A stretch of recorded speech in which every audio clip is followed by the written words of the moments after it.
तो आज का हमारा टॉपिक है लिटिगेशन। लिटिगेशन में हम जानेंगे आज कि कब होती है केस में जीत और हार।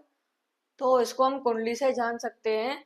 और हम इसमें मुकदमे में जैसे कब होगा मुकदमा, और फिर उसमें मुकदमे में भी कब होगी जीत, और फिर भी अगर सुनवाई होगी या फिर उसमें कारावास होगा कि नहीं होगा, ये सारी चीजें भी हम कुंडली से जान सकते हैं।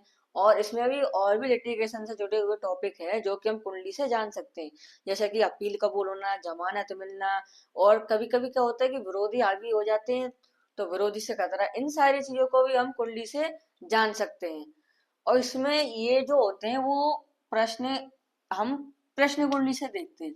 तो ये जो टॉपिक है कि केस में कब होगी जीत और कब होगी हार, कब केस दर्ज करना चाहिए, कब नहीं करना चाहिए, किस समय करना चाहिए, और इसमें मतलब करना चाहिए केस दर्ज या नहीं करना चाहिए। तो इसमें हम ये जो प्रश्न देखते हैं वो देखते हैं हम प्रश्न कुंडली से।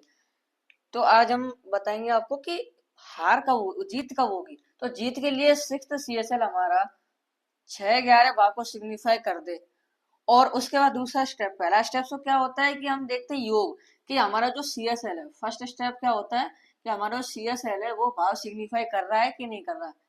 सेकंड, के वो दशानाथ में भी आ रहे हैं कि नहीं आ रहे हैं। इन दोनों में आ जाते हैं तो हम कह देते हैं कि 100% ये इवेंट इस टाइम पीरियड में होगा। तो इसमें जीत के लिए सिक्स सीएसएल हमारा 6-11 भाव सिग्निफाई कर दे। और हार के लिए सिक्स सीएसएल हमें 5-12 भाव सिग्निफाई कर दे।